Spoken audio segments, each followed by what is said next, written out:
Cette idée magnifique de la forêt qui est amante de la mer, une véritable fable écologique.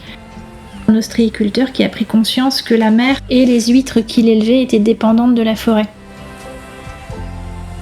Quand on parle de la lutte contre les dérèglements climatiques, on pense à la réduction de nos émissions de gaz à effet de serre. Et quand on évoque la protection de l'océan, on pense au zéro déchet et aux aires marines protégées. Mais des objectifs chiffrés ont rarement emballé les foules, alors que les récits, les mythes fondateurs et l'imaginaire collectif permettent d'unir les peuples autour d'un objectif commun. Cette semaine, on vous embarque à la rencontre de Camille Mazet, une chercheuse du CNRS en sciences politiques et anthropologie de la mer, au laboratoire de recherche littoral, environnement, société. Après avoir travaillé sur la fabrique de l'identité européenne, elle s'attaque à la gouvernance de l'océan à travers le projet interdisciplinaire Apolymer. De Saint-Pierre-et-Miquelon au golfe de Gascogne, des terres australes et antarctiques à la rade de Brest, le projet, nouvellement installé à l'Université de La Rochelle, cherche à porter les solutions environnementales et sociétales face à la tragédie des communs. Écoutons. L'océan, ça représente d'abord un enjeu de travail pour explorer toutes les questions liées à la gouvernance des océans aujourd'hui. Donc c'est vraiment, on va dire, un terrain de recherche et multi-échelle, quelque chose qui est très connecté au global et avec des diversités locales qu'on appréhende à différents niveaux. Il a changé dans l'appréhension que moi j'en ai, dans les connaissances que j'ai pu acquérir, notamment à travers mon passage à Brest et à l'université de Bretagne occidentale, où là j'ai été très sensibilisée par les océanographes aux enjeux écologiques qui touchaient l'océan. Et puis j'étais aussi particulièrement sensible du point de vue des sciences sociales aux enjeux sociologiques qui concernent l'océan, que ce soit en termes d'enjeux donc, de gouvernance ou de cet océan toujours pris en tension entre la conservation, l'exploitation. Un océan de rêve qui attire beaucoup et qui en même temps fait beaucoup mourir. Aujourd'hui, on parle très très peu dans le milieu de l'océanographie de la question des migrations, parce que les sciences sont très déconnectées entre elles. Et donc mon océan à moi, c'est justement cet océan de connexion, de complexité, et qu'il est essentiel d'aborder de cette manière complexe pour mieux le gouverner. Ça, c'est vraiment mon objectif et c'est ce que je m'attache à faire à travers les humanités environnementales. Les humanités environnementales, c'est l'idée de se saisir des outils qui existent, donc outils analytiques en sciences sociales, et en sciences humaines et sociales, pour faire comprendre que la manière dont on travaille l'océan, dont on gouverne l'océan, dont on utilise l'océan, n'est pas que une construction écologique, c'est-à-dire naturelle, mais c'est aussi une construction sociale. Donc moi, mon travail, ça consiste à décortiquer, à déconstruire la manière dont on dirige, dont on régule, dont on utilise ces océans qui sont aujourd'hui en fait extrêmement importants pour faire face au changement global, mais qui ont aussi une histoire qui relève de différents rapports, notamment symboliques, en fonction des sociétés, des communautés professionnelles, des décideurs, des entreprises. Je le fais systématiquement avec des écologues, avec des chercheurs en sciences de la nature, notamment des biogéochimistes de Brest, des biologistes, des écologues, pour que eux nous informent sur l'état de santé, on va dire, des écosystèmes.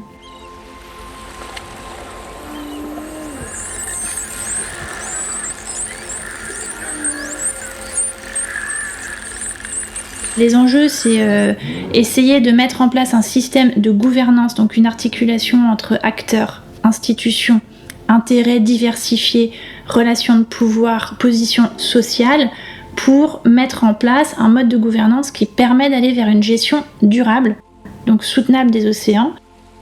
Alors on peut parler de soutenabilité, de résilience. Pour moi, le grand enjeu, c'est ça. On entend régulièrement que les changements sont à venir pour renforcer la résilience des territoires, qu'il faut adapter les systèmes de gouvernance. En fait, on est déjà dans la nécessité de la transformation. Dans tous les espaces maritimisés, que ce soit l'érosion du trait de côte, l'élévation du niveau de la mer, la pression très forte qu'il y a sur l'exploitation des ressources marines, halieutiques, génétiques, nécessite aujourd'hui de réfléchir à des cadres. Nous, on travaille par exemple sur la notion de commun. même plus de bien commun, parce que la notion de bien commun renvoie à une notion de propriété dans l'acception française et non pas anglo-saxonne de la notion de commun. En fait, en anglais, on parle de commons. Et l'idée, c'est de construire l'océan comme un commun, mais dont on peut tout de même tirer ce qu'on appelle les services écosystémiques, du point de vue de la régulation des grands cycles, du point de vue de l'approvisionnement en protéines, ressources génétiques à des fins thérapeutiques, pharmacologiques. Donc il y a tous ces bienfaits-là, et évidemment le lien avec le climat. Donc l'enjeu, c'est aussi de mettre en place des systèmes de gouvernance et de gestion qui intègrent mieux ces notions de connectivité terre, mer, air, qui sont bien identifiées en sciences, mais qui ont beaucoup de mal à passer dans l'action publique.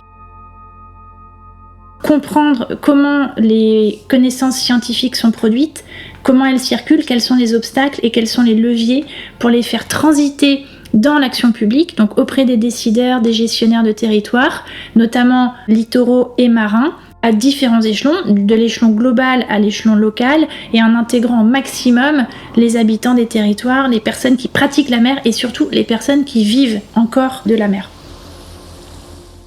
Pourquoi c'est aussi difficile la gouvernance de l'océan ? Il y a plusieurs raisons qui rendent difficile la gouvernance des océans. D'abord, les océans, évidemment, ne répondent pas aux mêmes règles que les espaces terrestres, qui, eux, sont moins fluides. Les frontières ne sont pas définies de la même manière à terre et en mer. C'est très difficile de laisser des mammifères marins ou l'eau elle-même dans des parcs. Au niveau marin, on a toutes ces circulations qu'il faut prendre en compte. Ça, c'est un premier élément, c'est qu'il faut diriger de la fluidité, il faut diriger du liquide. La deuxième chose, c'est le problème administratif de découpage, l'accumulation de toutes ces zones, avec les zones économiques exclusives, les eaux internationales jusqu'à la zone, les différentes strates des océans avec les eaux de surface, la colonne d'eau, les sols. Donc on a tous ces échelons à réussir à articuler, et on voit aujourd'hui cette explosion de multiplication des organes de décision, avec aussi une multiplication d'initiatives liées aux océans, et donc un grand manque de coordination, de centralisation. Et enfin, plutôt du point de vue donc, de l'analyse en sciences politiques, le problème pour gouverner l'océan repose sur la sectorisation de l'action publique, sur la fragmentation, sur le cloisonnement entre différents secteurs qui, en mer, sont par exemple liés à des connectivités. L'agriculture sur les bassins versants en Bretagne, si on parle de la Bretagne, elle a des répercussions évidentes sur le milieu côtier et donc sur les activités d'exploitation des ressources, en l'occurrence la pêche.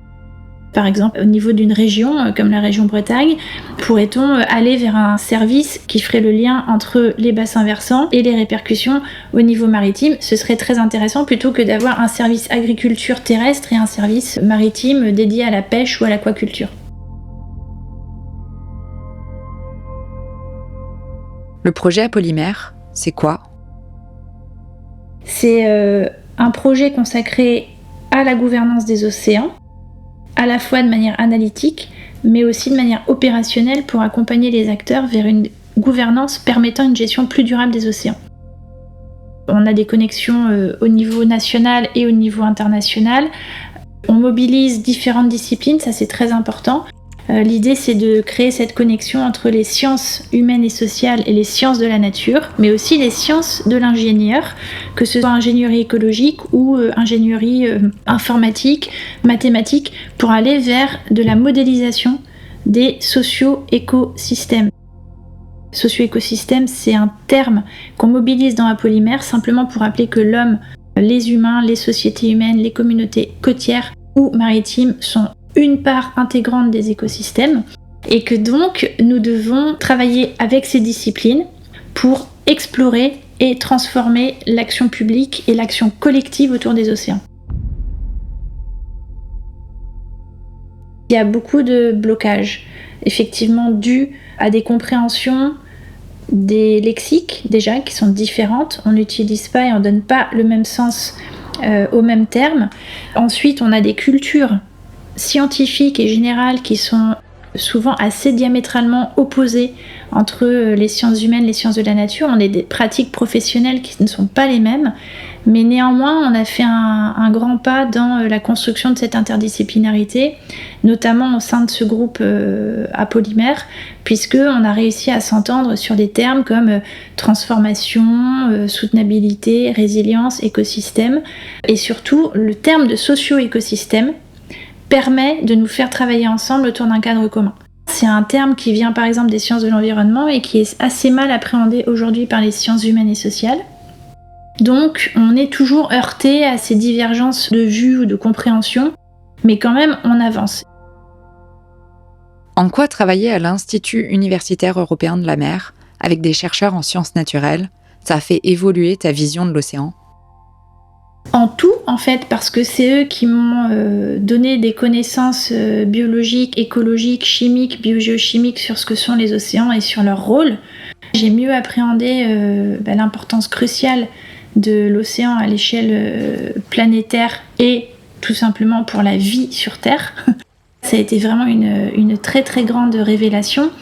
Et puis j'ai appris beaucoup sur les cycles, sur les grands cycles, sur les continuums, sur les connectivités, à leur contact, ça c'est sûr.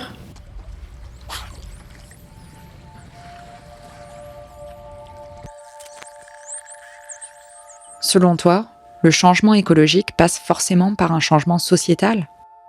Oui, je pense que le changement écologique repose quasiment que sur un changement sociétal de transformation de pratiques.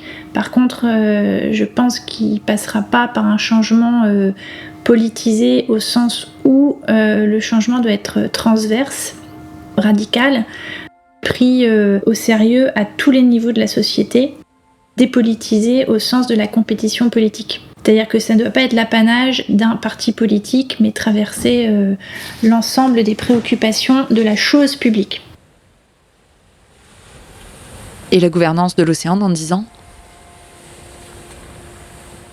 Ce que j'aimerais, c'est qu'il y ait une appréhension socio-écologique et un mode de gouvernance qui intègre à la fois les enjeux écologiques et sociaux pour garantir une meilleure appréhension des relations entre humains et non-humains, mais vraiment penser la durabilité au-delà de la seule conservation de la biodiversité. Je pense qu'il faut redonner beaucoup de place aux humains, aux populations, aux communautés de pêcheurs aussi, qui vivent une période extrêmement difficile parce qu'ils sont régulièrement incriminés, alors que, encore une fois, dans l'histoire de certains territoires maritimes, la pêche était beaucoup plus valorisée. C'est difficile aujourd'hui de leur demander de cette remise en question, le changement de pratique. Ce que je voudrais, c'est un accompagnement raisonné, mais une prise en compte des enjeux et des différents acteurs qui utilisent la mer, et pas une priorité donnée uniquement à la science de la conservation, au risque de provoquer en fait le sentiment inverse, et que la révolution, on parle de l'océan comme révolution, ne se produise pas et qu'il y ait beaucoup plus de conflits que de coalitions productives. Ce qui ne veut pas dire qu'il ne faut pas limiter la pêche, évidemment. Ces questions-là, elles sont aujourd'hui travaillées à partir des notions de solidarité écologique et du concept notamment de One Health. C'est un océan, une planète, une santé, une humanité. L'océan dans 10 ans, donc là on est dans la décennie des sciences océaniques pour l'océan. Là où on serait vraiment gagnant, c'est si on arrivait à renforcer la notion de commun et la notion de océan liée à One Health. Une anecdote pour finir ? Oui, j'en ai une. C'est que j'ai eu l'honneur d'accompagner la délégation française pour le CNRS à la première conférence mondiale sur l'océan à l'ONU à New York en juin 2017. J'ai eu l'occasion de rencontrer à l'extérieur des grilles de l'ONU une militante contre l'exploration et l'exploitation minière, l'exploitation des fonds profonds, qui était seule à l'extérieur des grilles de New York devant la tour Donald Trump et qui criait et brandissait des documents, des classeurs, des chiffres, en demandant à toutes les personnalités qui étaient à l'intérieur de cesser leurs discussions inutiles alors qu'on continuait l'exploitation à outrance des océans. Et ça m'a beaucoup marqué parce qu'en tant qu'anthropologue et politiste, on travaille beaucoup sur les mobilisations collectives et j'ai été extrêmement frappée par la déconnexion, on parlait de dissonance cognitive tout à l'heure, mais entre tous ces gens qui discutaient de comment en fait améliorer cette gouvernance et puis des militants qui eux-mêmes n'étaient pas admis dans les enceintes pour discuter avec les autorités.